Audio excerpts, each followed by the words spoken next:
Okay, welcome to part 2, my friends.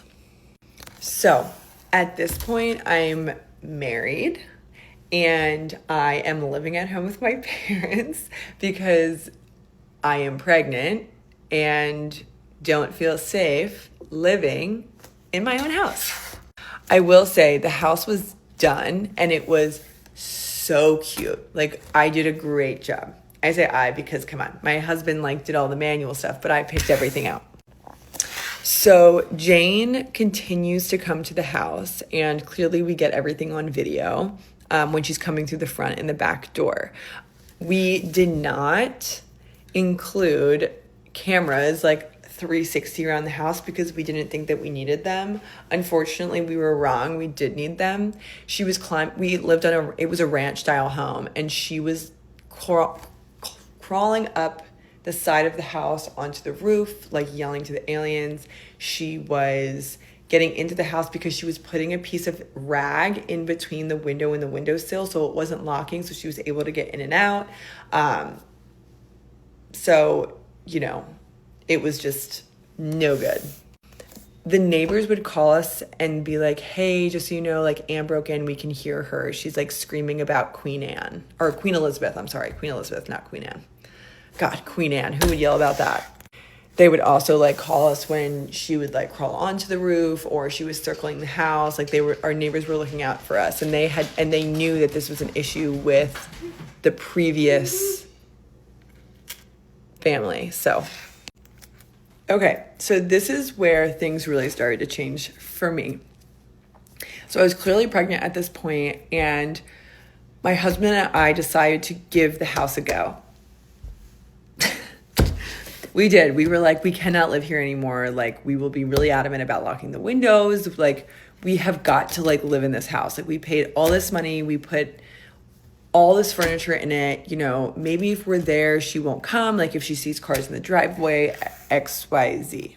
So I'm at the house by myself one evening. My husband was working as an orthopedic trauma medical device rep, so he was on call all the time, which meant really long hours. He was in the OR in the middle of the night, XYZ.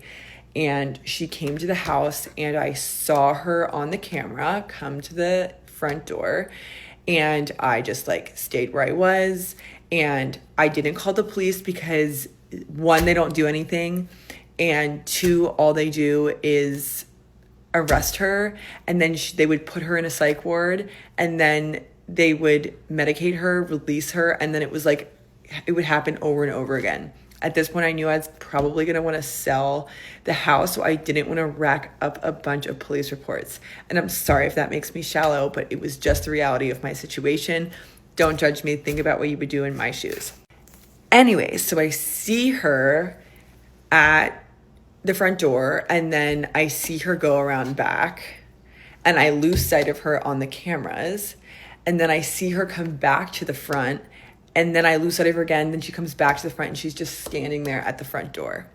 So it's seriously a fucking horror movie. Excuse my language, but it really is. So I go to the front door. Of course, I don't open the door, but if you see in the part 1, there's a blue front door and a glass pane on one side of the door. And I went to the glass pane. I had a knife in my hand because what was I going to do? And I said to her, I do not want to call the police. Please just leave me alone. Please leave me and my family alone.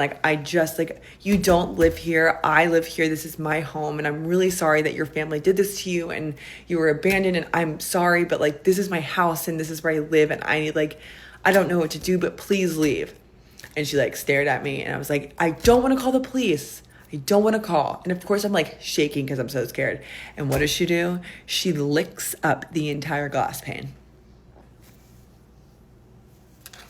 She did then walk away. She turned around and walked away, but I she walked down the street. So I was shaking. I think I did get into my car and I drove to my parents, and I was I'm never going back there ever again. Okay. So at this point, I put my investigative hat on and I drive to the police station the next day. And I said, I need you to pull every police report because it's public record of the home of this home that I own. And they said, okay, give us like a week and we'll send you, and you can either come pick it up or we'll send it to you. So I call every day. I call every single day. And I'm like, I need to see every single incident, what it was for the past like 20 years, and just like see what's really going on. I'm not going to include like the actual police reports because that has like the previous family's information in it. And I just like don't find it appropriate to share that. But here's what I will tell you. Let's take it back to, I think it was the 90s when she bought the actual home. And she basically was running drugs out of that home. Again, this is like a nice neighborhood. I swear, like I don't know. Anyway, she was running drugs out of this house, and apparently she messed with the wrong people, and they came to the house and they like shot up the house. And it was like an ongoing investigation. Couldn't even see like the rest of the details of the case, I guess, or whatever. This was from like 20 years ago. Then there were like multiple incidents of overdosing on the front lawn, not just of her, of other people. Then there was another man that she was married to, and I'm not going to include his name either, but he was in prison for attempted murder on a police officer. He tried to run him over with a car. So just like going on, and things were like all connected to the property that I owned. So after I read all of this, I, sat down with my husband and we went through it together, and we decided that we were going to try and sell the house. Now, I know what you are thinking in your brain. You're like, how could you do this to another person? And you think that I didn't think that every day. I did. But at the end of the day, like, I had to get out of this situation, and this is the only way I could do it. So I went to a realtor and I gave her the full story. I gave her all of the police reports, the mugshots. I gave her all of the research that I had done and collected on the situation, previous homeowner situation, whole thing. And she was like, listen, like, you technically aren't doing anything illegal. You don't have to disclose this information. So we did not. And we moved up to New Jersey and we rented, and then we waited for the house to sell, and then we bought a new home once that happened. This is not something that should be celebrated at all because it's incredibly sad, and she lived an incredibly difficult life. But she was hospitalized, I think, in 2022. I would assume something drug related and or mental health related, and she left the hospital, and I think they tried to find her and they couldn't, and she passed. And it's just really incredibly sad that that's how her life ended and she was alone. And it makes me very sad, but at the end of the day, just an absolute insane story, and it is one that I bring up when conversation dulls. So I thought I would share it with you all.